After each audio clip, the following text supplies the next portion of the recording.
নমস্কার, আপনারা দেখছেন আমন্ত্রণ টিভি আর আপনাদের সঙ্গে রয়েছে আমি শ্রাবণী। এই মুহূর্তের বিশেষ গুরুত্বপূর্ণ খবর নিয়ে আজ অর্থাৎ 10ই ফেব্রুয়ারি 26,000 চাকরি বাতিল মামলার শুনানি হতে চলেছে সুপ্রিম কোর্টে।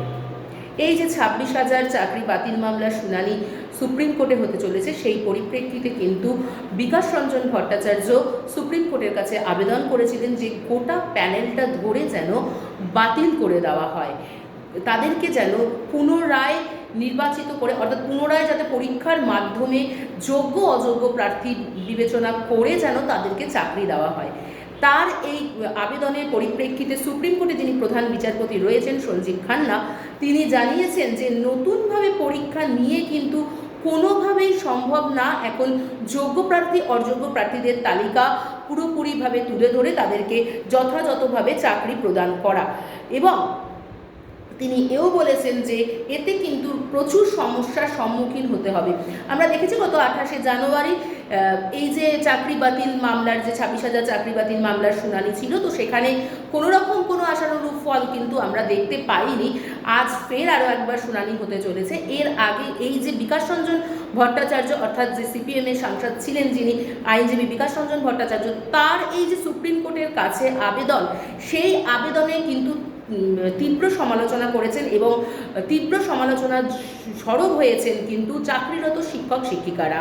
তারা কিন্তু এর তীব্র নিন্দা এবং তীব্র প্রতিবাদ জানিয়েছেন, কারণ যারা যোগ্য প্রার্থী রয়েছে তারা কেন চাকরি পাবে না, তাদেরকে কেন পুরো প্যানেলটা ধরে বাতিল করে দেওয়া হবে, যারা অযোগ্য রয়েছে তারা কেন সেইভাবে কোনো তাদেরকে শাস্তি পেতে হবে না দেওয়া হয়ে উভয়কেই কেন এক শাস্তি পেতে হবে বা উভয়কেই কেন সমস্যার সম্মুখীন হতে হবে, যারা যোগ্য প্রার্থী রয়েছে তারা কেনই বা চাকরি পাবে না, এই নিয়ে কিন্তু তীব্র একটা সমালোচনা করেছেন শিক্ষক শিক্ষিকা মহলরা যারা চাকরিরত রয়েছেন। এছাড়াও কিন্তু আমরা দেখেছি গত 19শে ডিসেম্বর কিন্তু হয়েছিল যে 19শে ডিসেম্বর 2024 সালে কিন্তু এই এসএসসি যে 26,000 চাকরি বাতিল মামলা, সেই শুনানিও কিন্তু তখন চলেছিল।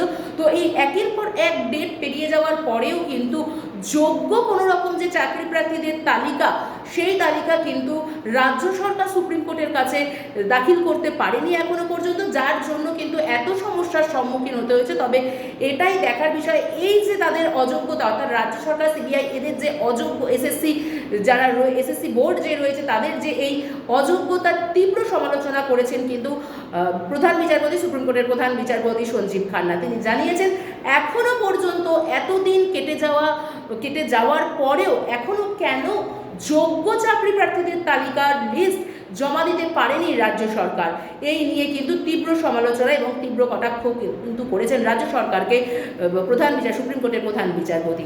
তিনি এও জানিয়েছেন যে যতক্ষণ না এই মামলার নিষ্পত্তি হচ্ছে, যোগ্য চাকরি প্রার্থীদের তালিকা বাজে, ততক্ষণ পর্যন্ত কোনো সিদ্ধান্তে এই মুহূর্তে আসা সম্ভবকর নয় এবং নতুনভাবে পরীক্ষা নিয়ে কোনোভাবেই তো চাকরি দেওয়া, অর্থাৎ চাকরি যোগ্য যারা প্রার্থী সেই পরীক্ষায় উত্তীর্ণ হবেন এরকমভাবে বাছাই পর্ব করে কিন্তু চাকরি দেওয়া সম্ভব নয় বলেই জানিয়েছেন বিচারপতি, সুপ্রিম কোর্টের প্রধান বিচারপতি।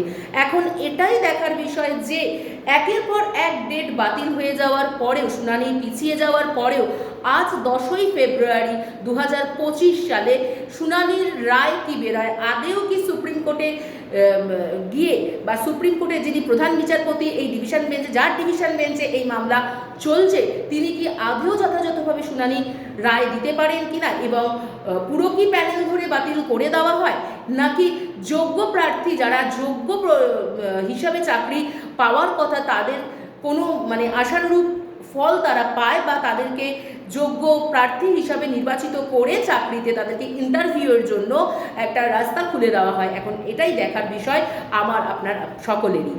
এখনকার মতন এই পর্যন্তই। আপনারা দেখছিলেন আমন্ত্রণ টিভি। এই ধরনের আরও খবর দেখতে, নিজেদেরকে খবরের সাথে আপডেট রাখতে অবশ্যই আমাদের পাশে থাকুন, আমাদের সাথে থাকুন, নিজেদেরকে প্রতিনিয়ত খবরের সাথে আপডেট রাখুন। আর আমন্ত্রণ টিভির যে ইউটিউব চ্যানেলটি রয়েছে সেটি অবশ্যই লাইক, শেয়ার এবং সাবস্ক্রাইব করুন। আপনারা দেখছেন আমন্ত্রণ টিভি।